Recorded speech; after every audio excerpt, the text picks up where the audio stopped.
Bonjour, c'est Cryptoly, j'espère que vous allez bien aujourd'hui parce que nous avons la clôture mensuelle sur Bitcoin, mensuelle sur la macroéconomie, forcément de la volatilité aujourd'hui. On va revenir sur une discussion très importante autour de l'intelligence artificielle parce qu'il y a pas mal de choses qui sont en train de se faire actuellement et qui pourraient impacter justement le narratif de l'IA sur l'ensemble des cryptos. Pour ceux qui ne me connaissent pas, je suis Cryptolyse, entrepreneur, investisseur et trader crypto et on va commencer par une nouvelle qui m'a beaucoup fait rire.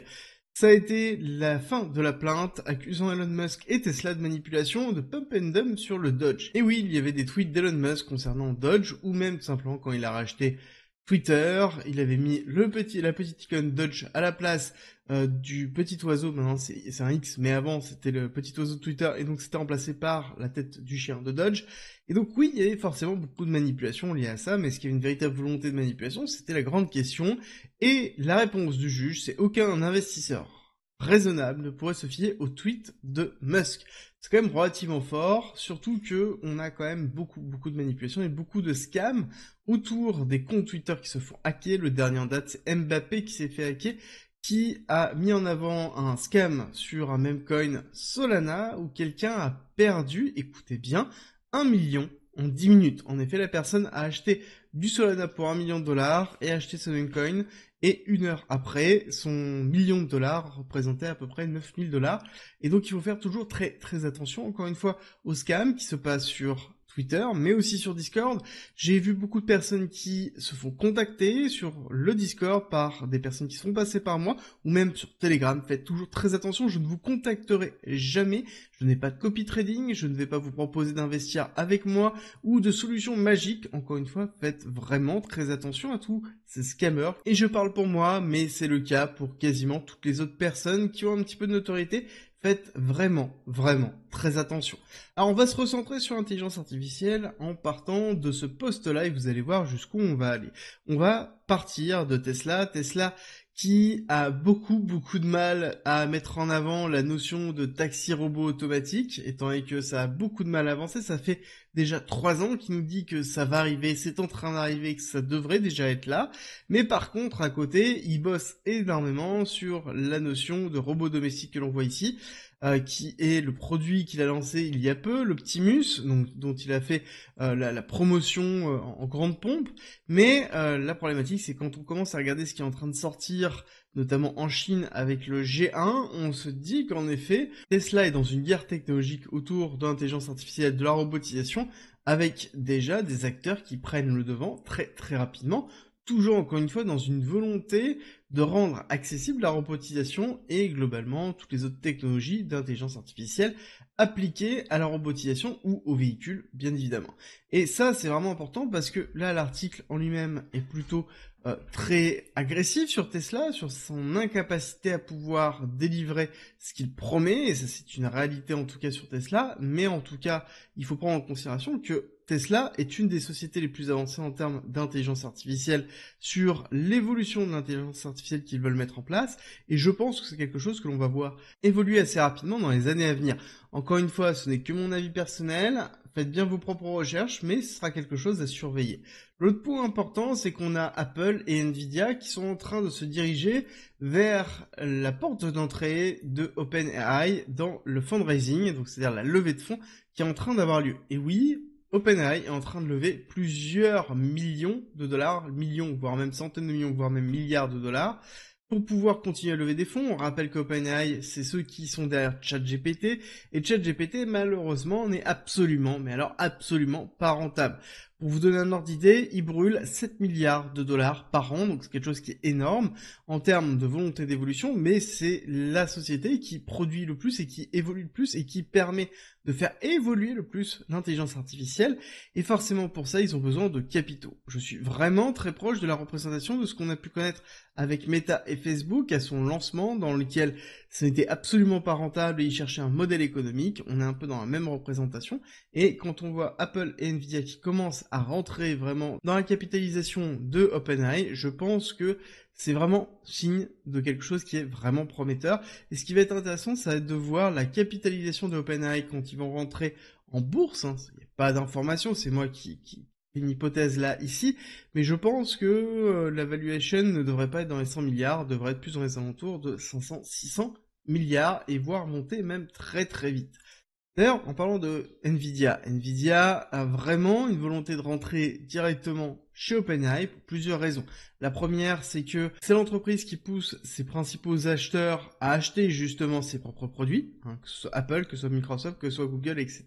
Que deuxièmement, c'est la société qui consomme le plus actuellement de puissance de calcul, en tout cas en termes d'unité de société, et donc forcément, être proche et avoir accès à un certain nombre d'informations permettent de pouvoir se structurer autour de l'évolution de OpenAI. Et c'est une véritable volonté de Nvidia par rapport à sa future évolution et à l'évolution de l'intelligence artificielle. Et justement, ça c'est une très bonne nouvelle, cette levée de fonds est une très bonne nouvelle, et je pense qu'on va avoir des nouveaux produits qui vont sortir assez rapidement au niveau de OpenAI. On rappelle que le dernier en date était Sora, Sora qui n'est pas encore totalement sorti, mais qui permet de pouvoir produire des vidéos à partir du texte, et des vidéos qui sont vraiment très impressionnantes. Du coup, ce qui va être intéressant, ça va être de regarder l'évolution de l'ensemble des cryptos autour de l'intelligence artificielle. Pour ça, il suffit simplement d'agglomérer l'ensemble des cryptos qui sont dans l'IA au niveau de TradingView et vous avez un indice qui vous donne en fait la force de l'intelligence artificielle, du narratif de l'intelligence artificielle et vous pouvez faire tout simplement de l'analyse technique dessus. Et on voit qu'on a beaucoup de mal à casser une résistance et un bloc qui est très important et ça pour moi, ça va être le bloc le plus important à casser à partir du moment où on consolidera au-dessus, on aura une nouvelle qui sera suffisamment forte pour pouvoir donner après quelque chose qui sera exponentiel au niveau du narratif de l'intelligence artificielle dans la crypto. On rappelle que ce sont deux choses qui sont fondamentalement séparées, mais qui en termes de spéculation sont directement liées. Maintenant, on va parler de BTC. BTC, dans lequel on a quand même une discussion qui est très importante. Alors, je vais essayer de le simplifier au maximum. N'hésitez pas à me dire si ce n'est pas suffisant. Mais il faut comprendre que actuellement, il y a quelques mois exactement, on a eu une nouvelle qui a été assez problématique, notamment sur le WBTC, le WBTC qui est une version enrobée, wrappée, ce qu'on appelle, du Bitcoin qui existe sur Ethereum. Le principe est le suivant, c'est que Bitcoin ne peut pas vivre en dehors de la chaîne Bitcoin, mais pour ce faire, on bloque les Bitcoins sur la chaîne Bitcoin et on crée ex nihilo du WBTC sur Ethereum en disant tiens, j'ai pris ton BTC sur Bitcoin, je te le garde et en échange je te donne un WBTC qui est l'image de ce BTC et tu peux l'utiliser sur ce que tu veux au niveau de la finance centralisée sur Ethereum, t'en fais absolument ce que tu veux. Et pour ça, il faut impérativement avoir confiance dans la société qui stocke votre BTC, votre Bitcoin, et qui garde justement le prix du WBTC. Et là, aujourd'hui, on a quand même un acteur qui est énorme, qui est BitGo, qui a annoncé il y a peu mettre justement Justin Sun, la société de Justin Sun qui s'appelle BitGlobal, en tant que multisig. Donc c'est-à-dire quelqu'un qui a la possibilité de pouvoir interagir sur le protocole. Et forcément, le monde de Bitcoin a réagi violemment, le monde de la finance centralisée a réagi violemment. Nous avons par exemple MakerDAO qui tient le DAI, donc le plus gros stablecoin, qui a dit arrêter son exposition au WBTC pour limiter le risque. On a AAV qui dit surveiller ce qui est en train de se passer, et ce n'est pas pour rien, et justement c'est en train de bouger un petit peu plus, avec notamment un autre protocole qui s'appelle Threshold, qui propose une solution pour pouvoir essayer de récupérer une partie du pouvoir sur les WBTC. Encore une fois, la véritable question, c'est est-ce qu'il y a un véritable risque? Le personnage de Justin Sun est toujours très compliqué à gérer, un tronc est très compliqué à gérer. Pourquoi? Parce que c'est quelqu'un qui a beaucoup de poids, mais dans lequel a très peu de transparence, et donc forcément, on a beaucoup de questions sur les différentes manipulations qui peuvent avoir lieu dans son écosystème, et le fait qu'il ait la main sur WBTC pose vraiment beaucoup de questions. Les autres questions sont les interventions qu'on a eues sur le président du Salvador qui prend position dans cette interview en expliquant que ça s'est pas forcément passé exactement comme il voulait au niveau de Bitcoin. Je synthétise vraiment que pour lui il y a des bons résultats mais c'est pas extraordinaire non plus. Il n'y a pas eu une adhésion massive du monde autour de Bitcoin, pas une adhésion massive au niveau de sa propre société, donc c'est-à-dire au niveau du Salvador, au niveau de Bitcoin. Il y a une partie en effet qui ont utilisé et une partie qui ont stocké des bitcoins sont positifs. Maintenant, c'est sûr et certain, mais il dit qu'il y a quand même une faible partie des personnes qui l'ont fait, à savoir qu'ils ont investi énormément, beaucoup d'achats de bitcoin au niveau de leur réserve nationale, et aussi ils ont dépensé 75 millions de dollars au lancement pour distribuer à chaque personne qui avait justement le wallet national 30 dollars de bitcoin pour leur montrer l'utilisation et comment ça fonctionnait. Et oui, c'est aussi une des problématiques à partir du moment où on commence à vouloir vraiment changer les habitudes en dur, ça prend quand même beaucoup plus de temps. Et pour moi, ce qui m'a fait tilter quand même, c'est la prise de parole qu'il a eue, où il a défini Bitcoin non pas comme la monnaie du futur, mais plutôt comme une monnaie qui est du futur. Et la différence est faible, mais la différence est grande par rapport à quelqu'un qui a pris autant de risques autour de Bitcoin sur cette interview. Dites-moi ce que vous en pensez en commentaire, ça m'intéresse vraiment, parce que là-dessus on a quand même beaucoup de questions autour de Bitcoin, et justement, le Salvador est censé être le pays référent pour définir que Bitcoin peut fonctionner en tant que monnaie légale. On va faire un petit tour d'ailleurs sur la macroéconomie rapide, parce qu'on a eu des chiffres hier sur le PIB consolidé T2, qui sont meilleurs aux États-Unis, 2,8 prévisionnel, 3%, plutôt positif. Encore une fois, ce sont des PIB consolidés. Et aujourd'hui, on va voir les PCE Core qui vont tomber les indices de prix sur juillet, 0,27. On devrait normalement être dans la même vague, voire même descendre un petit peu. Donc vraiment à surveiller, parce qu'on n'oublie pas que ce sont les valeurs surveillées par Jérôme Powell et tous les membres de la Fed pour définir si oui ou non on va faire le pivot. Bon, même si on a peu d'incertitude sur le pivot qui va arriver en septembre, ça n'empêche que on est toujours dans l'expectative et on surveille. Et on surveille aussi cette clôture mensuelle qui est en train d'arriver. Ce soir, on clôture le S&P 500, on clôture le Nasdaq, on clôture le mois d'août. Très important de ce côté-là, on finit justement l'été, on entame sur septembre, momentum qui est très important, et donc forcément quand on a un vendredi plus une clôture mensuelle, on va avoir certainement beaucoup de volatilité sur les marchés traditionnels qu'on va retrouver sur le S&P 500, S&P 500 qui s'en tire quand même beaucoup mieux que le Nasdaq, quand on regarde la clôture, Nasdaq qui a beaucoup plus souffert, et qui souffre aussi à cause de ces sets magnifiques, qui sont en cours de prise de profit, où on voit aussi Nvidia qui est en train de chuter doucement, avec un mouvement sur la journée d'hier, dans lequel on a fait, hop, 3%, moins 3%, donc forcément une petite baisse. On va viser ici la zone potentiellement des 108$, 104$ à surveiller, dans lequel on devra avoir un très beau rebond au niveau d'Nvidia. Et au niveau de BTC, on est aussi dans la clôture mensuelle sur le CME, Chicago Mercantile Exchange, qui est le futur des institutionnels, dans lequel on clôture vendredi soir, ce soir, et dans lequel, ici, on va viser une clôture au-dessus des 59 500. Idéalement, il faudrait, parce qu'on n'a pas clôturé durant toute cette phase de latéralisation, en dessous de cette zone-là, il ne faudrait justement pas clôturer en dessous au niveau du CME.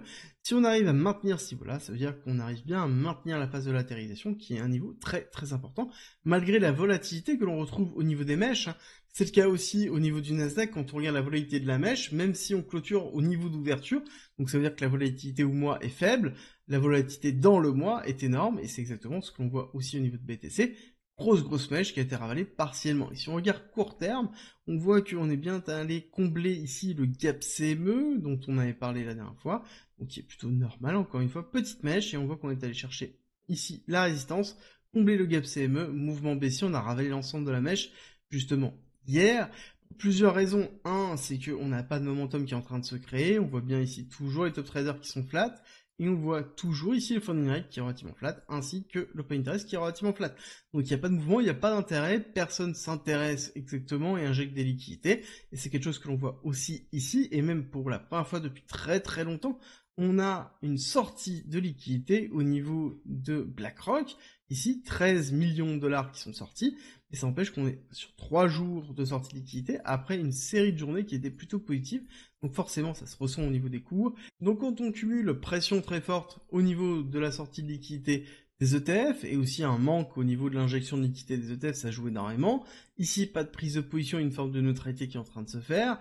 Et ici, une latéralisation, il est tout à fait normal d'avoir quelque chose qui va être relativement flat. Et je sais clairement que c'est très compliqué psychologiquement à gérer, encore une fois, c'est normal, dans ces phases de latéralisation, c'est le plus compliqué à gérer parce qu'il ne se passe rien, on est obligé d'attendre, et le fait d'attendre, c'est toujours le pire, on a envie que ça se passe maintenant, et pour ceux qui attendent depuis le bear market, forcément, c'est encore plus compliqué. Ceux qui sont en souffrance parce qu'ils sont arrivés sur la TH, c'est aussi très compliqué parce qu'ils ne comprennent pas d'avoir un momentum très haussier pour arriver dans une phase de latérisation et qui est en plus très agressif parce qu'on perd des pourcentages systématiquement, surtout si on a une surexposition aux altcoins. Donc psychologiquement, c'est une zone qui est très compliquée et en même temps, Encore une fois, je vous le répète, c'est normal. Si vous posez des questions justement sur la notion de profil d'investisseur et la profil psychologique, ça joue énormément dans votre capacité à pouvoir investir. Et j'ai fait un test qui est 100% gratuit en commentaire en description si ça vous intéresse, qui vous permet de pouvoir évaluer votre profil psychologique d'investisseur et d'avoir un guide de 23 pages qui vous explique comment gérer votre cas et comment avoir un portefeuille qui est plus ou moins équilibré par rapport à votre typologie d'investissement et votre typologie d'investisseur. C'est en commentaire en description si ça vous intéresse, et nous, on va se concentrer court terme sur ce qui est en train de se passer et dans lequel on est en train de créer fortement des liquidités dans ces deux zones-là que l'on va retrouver. On va les noter ici parce qu'on voit vraiment beaucoup de liquidités qui sont en train de s'accumuler court terme. Alors c'est généralement assez classique dans ces zones-là, dans lesquelles on a une phase d'accélération, consolidation dans l'accélération, et quand on a une phase de consolidation et voire même de compression, parce qu'on le voit aussi au niveau du RSI, ici qu'on a un début de compression qu'on est en train de voir au niveau du momentum, ça sous-entend qu'on a une compression des liquidités aussi, où on crée de la liquidité au-dessus, de la liquidité en dessous, pour pouvoir tout simplement alimenter le prochain mouvement. Plus on va avoir de liquidité, plus on va avoir des liquidations qui vont être soit ici les shorts qui vont se faire liquider, soit les longs qui vont se faire liquider, qui vont permettre d'avoir de la volatilité au cours et de pouvoir aller chercher énormément de liquidité. Encore une fois, quand on est dans un marché qui est relativement flat avec assez peu d'intérêt autour du Bitcoin et autour de la crypto-monnaie en général, ça sous-entend que les market makers vont aller chercher la liquidité pour créer des frais et pour pouvoir continuer tout simplement à développer, à créer une dynamique autour du cours. Et c'est d'autant plus vrai quand on n'a pas d'injection de liquidité, et les market makers ont beaucoup plus de capacité de pouvoir manipuler ou en tout cas influencer le prix. Donc faites très attention à la typologie de position que vous ouvrez, parce que vous pouvez aller vous faire chasser assez rapidement, et psychologiquement c'est toujours très compliqué à gérer. J'espère que cette vidéo vous a plu. Si c'est le cas, n'oubliez pas liker, partager et surtout abonnez-vous, et on se retrouve très vite pour une nouvelle vidéo.